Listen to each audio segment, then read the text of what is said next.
Je me suis dit, mais dans la perspective des travaux et de l'engagement que je pilote pour l'année 2025 sur l'écriture d'un texte référentiel sur des repères éthiques et des règles communes déontologiques aux 13 métiers du travail social, je me suis dit, mais est-ce que du coup, il faudrait pas aussi plutôt l'étendre et se dire, eh bien,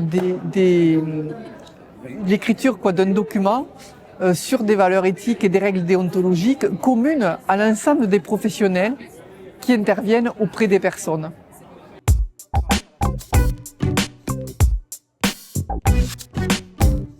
Franchement, je crois qu'il faut qu'au niveau du travail social de façon large, on sorte du spectre effectivement des chapelles et des différentes corporations qui desservent en fin de compte la cause commune et la cause de l'action sociale. Alors, je dis pas qu'il faut, c'est important, les formations initiales sont importantes.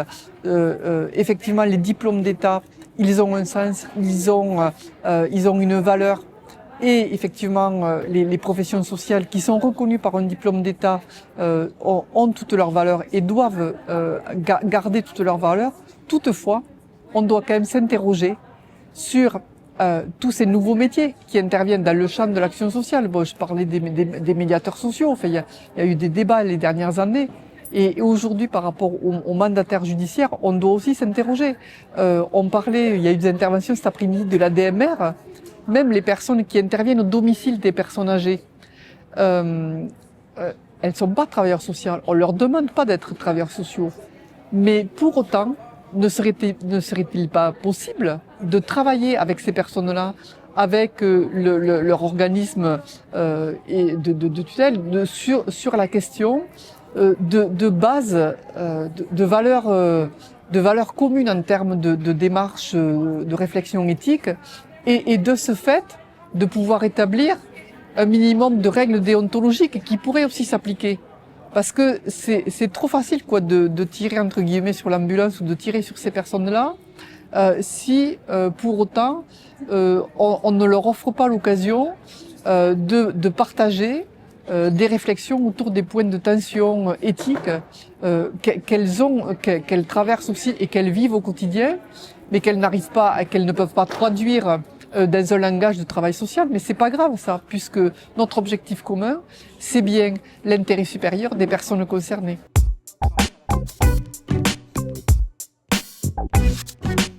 La solution de facilité, ça pourrait être de dire, écoutez, on n'a pas le temps aujourd'hui de parler de la question de l'éthique. Oui, enfin, fin de compte quoi, enfin voilà, c'est pour s'amuser, c'est pour occuper le temps. On a d'autres choses à faire plus urgentes et plus prioritaires. C'est comme la question de la prévention et du travail préventif, du travail curatif. Qu'est-ce qu'on veut, quoi? Est-ce qu'on veut, qu'est-ce que l'on vise? Et si l'on veut viser un travail social et social au sens large du terme, qui soit attractif, on parle des métiers du social, mais aussi du médico-social, les infirmiers, les aides-soignantes, etc. Il faut que la question du sens, il faut qu'on pose la question du sens. Et pour poser la question du sens, ce que je disais, vous avez beau revaloriser les salaires, ce qui est nécessaire, mais même si vous doublez les salaires, mais que les travailleurs médico-sociaux ne comprennent pas le sens de ce qu'ils font, ça servira à rien. Donc la démarche éthique, elle est vraiment au cœur, du travail social et du travail social au sens large du terme.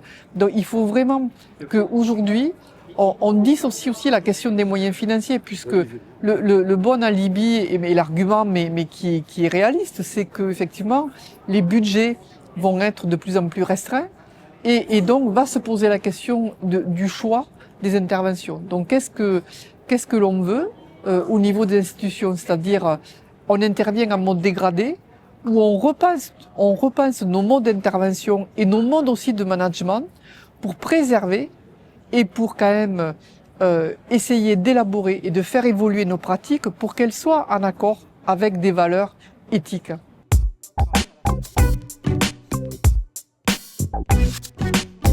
Donner le temps et prendre le temps, parce que peut-être que de penser et de réfléchir avant l'action, ça peut quand même générer une grande économie d'énergie, et cette énergie-là, elle peut être mise dans la relation de confiance que le travailleur social va avoir avec la personne, plutôt qu'à prendre une solution, une alternative beaucoup plus simple de renseigner des documents administratifs à n'en plus finir.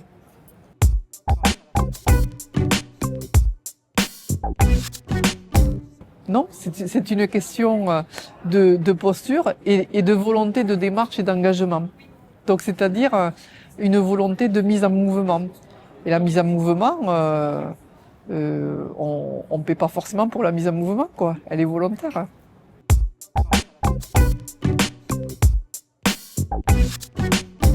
Je plaide pour qu'il y ait une démarche de réflexion éthique qui ne soit pas que propre aux travailleurs sociaux. Il faut qu'elle soit obligatoire pour les travailleurs sociaux, mais qu'on engage aussi les professionnels qui interviennent dans la sphère de l'intervention sociale, dont les mandataires, pour les acculturer aussi à une réflexion, une démarche éthique, et pour qu'il puisse y avoir des points de convergence qui vont nous permettre de travailler les uns avec les autres.